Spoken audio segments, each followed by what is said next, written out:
कामकाज सल्लागार समितीच्या बैठकीतनं आम्ही वॉकआउट केलेला आहे। आम्ही विरोध मत त्या ठिकाणी नोंदवलेला आहे, कारण सरकारला कुठल्याही चर्चा करण्यात रस नाही।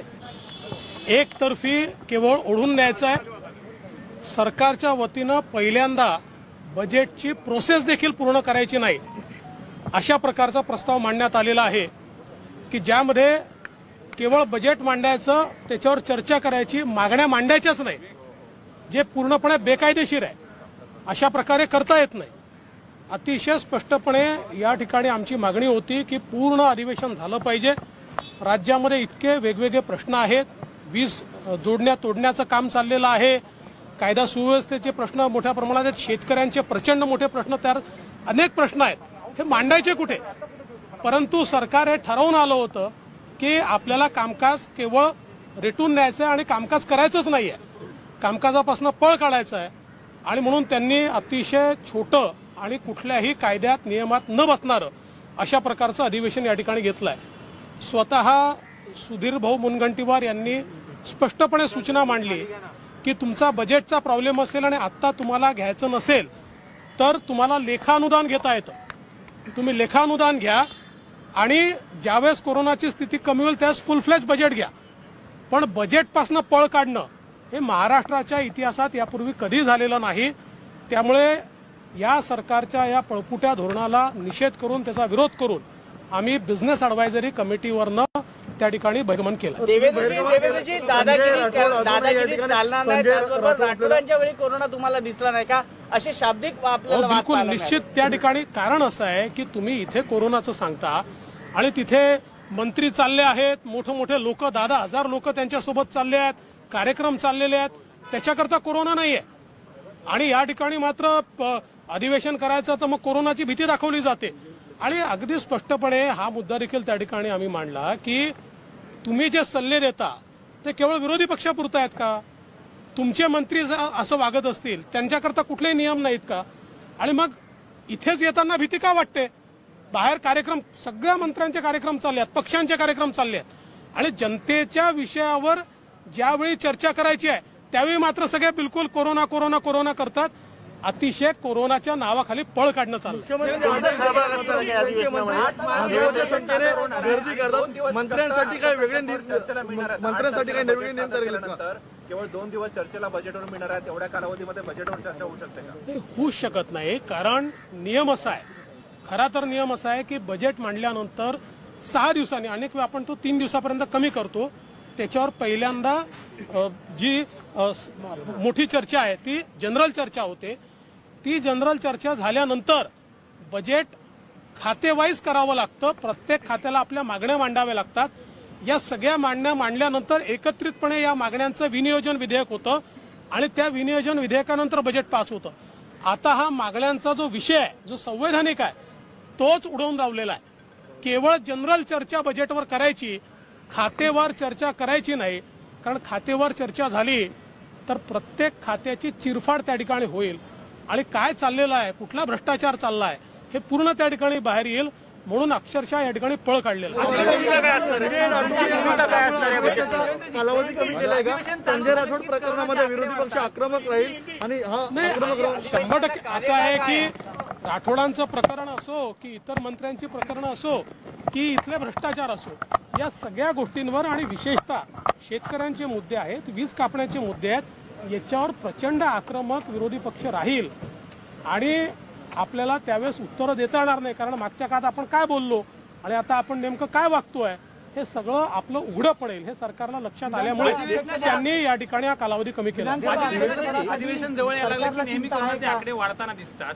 पुन्हा एकदा तुम्ही मागच्या बैठकीच्या दरम्यान म्हणलं होतात की 25ला जर शासनाने असं केलं, सरकारने असं केलं तर तेच म्हणावं लागेल, मंत्री पॉझिटिव्ह येतात, राजकीय दौरे होतात, शक्ती प्रदर्शन होतं, मात्र अधिवेशन होत नाही। हाच आमचा खरा मुद्दा आहे। आणि सुधीर भाऊंनी त्या ठिकाणी सांगितलं की निगेटिव्ह प्रेशर आता तुम्ही तयार केला, मग आता भीती कशाची आहे? कुठलंही टेंडर न काढता या ठिकाणी विधानमंडळामध्ये निगेटिव्ह प्रेशर तयार केलं, त्या ठिकाणी त्याचे सगळे इक्विपमेंट लावले, मग आता अडचण काय? आता का बरं त्या ठिकाणी अशा प्रकारे अधिवेशन गुंडाळलं जात आहे? सरकारजवळ कुठलंही त्याचं उत्तर नाही आहे। कोरोनाच्या नावाखाली अधिवेशन छोटं केलं जातं असं आमचं तुमची स्पष्ट आहे. भूमिका काय असणार आहे? तुमची भूमिका काय असणार आहे? जी निवडणूक होणार आहे त्याला हा? बघून विधानसभा अध्यक्षपदाबद्दल निवडणूक होणार. प्रश्न असा आहे की असं सांगितलं जात आहे की सरकारला चिंताही आहे की काही मंत्री किंवा आमदारांनी पॉझिटिव्ह रिपोर्ट आणि नंबर कमी झाले, तर ती चिंताही एक विषय आहे का याच्यामागे? नाही, ही शक्यता देखील असू शकते की सरकार कुठेतरी आपल्याच आमदारांना आणि मंत्र्यांना घाबरलेलं आहे आणि त्यामुळे अध्यक्षाच्या निवडणुकीत आपलं काही वेगळं होईल का असं देखील त्यांना कदाचित वाटत असावं, म्हणून त्यांनी अध्यक्षाच्या निवडणुकीचा विषयच आणलेला नाही अजेंड्यावर. तो अजेंड्यावरच नाही. अर्थमंत्र्यांनी घेतल्या होत्या त्या जिल्ह्याने बैठकांमध्ये राष्ट्रवादी काँग्रेसच्या पालकमंत्र्यांच्या जिल्ह्यांना जास्त निधी आणि काँग्रेसच्या जिल्ह्यांना कमी निधी अशी तक्रार काँग्रेसच्या मंत्र्यांनी काल मुख्यमंत्र्यांनी. नाही, हे सगळं मिलीजुली आहे. काँग्रेस आणि राष्ट्रवादी आणि शिवसेना हे सगळे मिलेजुले आहेत. हे सगळे मिळून या ठिकाणी सगळं करतायत. सगळा जो काही गैरकारभार चाललेला आहे सगळ्यांचा एकत्रित आहे, भ्रष्टाचार सगळा एकत्रित आहे. त्यामुळे हे दाखवण्याकरता फक्त सत्तेचे लचके कोणाला किती मिळाले याकरता या सगळे भांडण आहेत, बाकी काही नाही आहे. या ठिकाणी जनतेच्या प्रश्नावर या सरकारला काही घेणं देणं नाही. तुमची भूमिका काय असणार? कसं आहे, तुमची भूमिका अधिवेशनादरम्यान आमची भूमिका अतिशय स्पष्ट आहे. आम्ही याच्यावर विरोध मत नोंदवलेला आहे, आम्ही वॉकआउट केलाय. अधिवेशनामध्ये जे कालावधी मिळेल त्या कालावधीमध्ये जे आयुध आमच्याकडे असतील त्या आयुधांचा वापर करून जनतेचे प्रश्न आम्ही आक्रमकपणे त्या ठिकाणी मांडू आणि सरकारला निश्चितपणे त्या ठिकाणी उत्तरं द्यायला भाग पाडू. असं आहे की अध्यक्षपदाच्या निवडणुकीचा कुठलाही कार्यक्रम सरकारने दाखवलेला नाही, कुठलाही कार्यक्रम दाखवलेला नाही. अधिवेशनाचा कार्यकाळ काय ठरलाय? अधिवेशनाचा कार्यकाळ हा पहिला आठवडा आणि दुसऱ्या आठवड्यात बजेट आणि 2 दिवसात त्याच्यावर चर्चा एवढाच आहे. देवेंद्र जी, आपने वॉकआउट किया है, क्या मुद्दे थे और किन चीजों को लेकर के आपने? देखिए, मैंने बहुत स्पष्ट रूप से हम लोगों ने सरकार को ये कहा कि कोरोना के नाम पर आप जो अधिवेशन को छोटा करने की कोशिश कर रहे हो, आपके मंत्री 10-10 हजार लोग लेकर जाते, आपके अलग अलग मंत्रियों के बड़े बड़े सम्मेलन होते, उसमें हजारों लोग आते, वो उनके साथ में बड़े बड़े भाषण करते, और अधिवेशन में आने के लिए कोरोना का डर क्यों है भाई? तो ये कोरोना के नाम से अधिवेशन नहीं लेना, इस प्रकार की जो नीति है एक प्रकार से पलायनवाद है. अधिवेशन लेने से सरकार डर रही है. जनता के सवालों का जवाब ये सरकार नहीं दे सकती. राज्य में जो अनाचार, दुराचार और भ्रष्टाचार चल रहा है उसके ऊपर जनता की जवाबदेही ये सरकार नहीं करना चाहती. इनके मंत्रियों के जिस प्रकार के प्रकरण बाहर आ रहे हैं उससे सरकार भागना चाहती है और इसलिए ये सरकार अधिवेशन को यहाँ पर नहीं लेना चाह रही है. हमने इसका निषेध किया है, इसका विरोध किया है और हमने बिजनेस एडवाइजरी कमिटी जो है उसमें से हम लोगों ने बहिर्गमन किया. शरद पवार आणि मुख्यमंत्री नाराज आहेत असं म्हटलं जातंय, तरी पण संजय राठोडांचा राजीनामा होत नाही. खरंच नाही, ह्या नाराजीच्या केवळ बातम्या सोडल्या जातात. काही नाराजी वगैरे काही नाही. नाराजी असती तर आतापर्यंत कारवाई झाली असती. कोणाची नाराजी वगैरे नाहीये. सगळी मिलीजुली सरकार आहे. मी पहिल्या दिवशीच सांगितलं, नो वन किल्ड जेसिका हा सिनेमा आला होता, त्याप्रमाणे पोलीस याच्या संदर्भात वागतायत. कुठली चौकशी त्याच्यात होत नाहीये. कायद्याचं राज्य आहे कुठे? आणि छोट्या छोट्या गोष्टीवर बोलणारे आमचे गृहमंत्री याच्यावर मात्र बोलत नाहीत. याच्यावर काय तपास झाला सांगत नाहीत किंवा पोलिसांना विचारत नाहीत. त्या सीडीतला आवाज कोणाचा आहे याच्यावर ते बोलत नाहीत. त्याच्यामुळे हे अतिशय स्पष्ट आहे. हे या बातम्या हे नाराज आहे, कोणी नाराज बिराज नाही. सगळं आलबेल आहे. सगळ्यांच्या आशीर्वादाने हे जे काही चाललं आहे ते आशीर्वादानंच चाललेलं आहे. एका मुलीचा मृत्यू होतोय आणि जर असा मृत्यू झाला आणि मंत्र्याला वाचवलं गेलं तर राज्यामध्ये एक वेगळा पायंडा पडणार असं तुम्हाला वाटत नाही का? एका मुलीचा मृत्यू होतो तरी मंत्र्याला वाचवलं जातंय, एक राज्यात चुकीचा पायंडा पडणार असं वाटत नाही का तुम्हाला? चुकीचा पायंडा पडलाच आहे. असं आहे की अनेक वेळा प्रकरणं घडतात, परंतु इतके भक्कम पुरावे हे फार कमी प्रकरणात असतात. या प्रकरणात पहिल्या दिवशीपासून पुरावे आहेत. मला असं वाटतं की इतके पुरावे असताना पोलिसांनी कुठलीच कारवाई केलेली नाही, काहीच कारवाई नाही आहे. म्हणजे जर माध्यमांनी या सगळ्या गोष्टी दाखवल्या नसत्या तर मला तर असं वाटतं की या प्रकरणाला हे प्रकरण समाप्त देखील झालं असतं. अशा प्रकारची अवस्था आहे. म्हणून मी म्हटलं कुठेही कायद्याचं राज्य या ठिकाणी पाहायला मिळत नाही.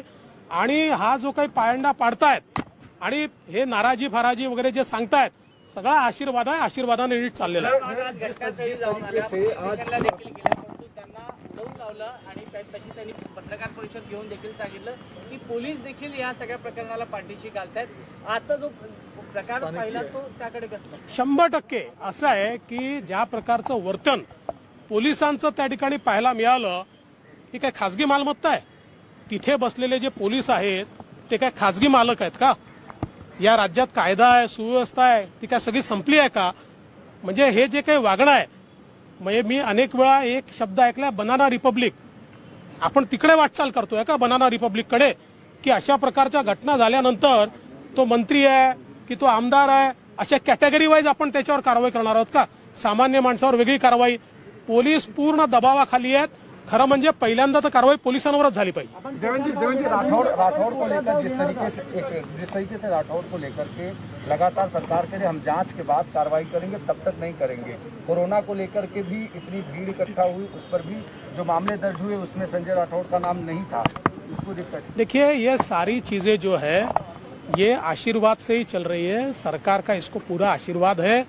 और जिस प्रकार से ये चीजें हमको देखने को मिलती है, नॉर्मल केसेस जो होती है उसमें इतने एविडेंसेस नहीं होते हैं, पर इस केस में इतनी ऑडियो क्लिप्स. और देखिए क्या होता है कि जो एविडेंस होता है उसको जोड़ने वाली कड़ियां लगती है, वो सारी कड़ियां जुड़ने के बावजूद भी एक कदम भी आगे नहीं बढ़ी है. हमारे गृह मंत्री को लता दीदी की चौकसी करना है, उसमें बहुत उनको इंटरेस्ट है. सचिन तेंदुलकर का ट्वीट आया तो उसके बारे में बोलने में उनको इंटरेस्ट है. लेकिन इतना महत्वपूर्ण विषय मंत्री के बारे में इतने एविडेंस के साथ आने के बावजूद उसके ऊपर वो एक शब्द नहीं कहते. सबके होठ सिले हुए हैं, ये सब मिले हुए हैं.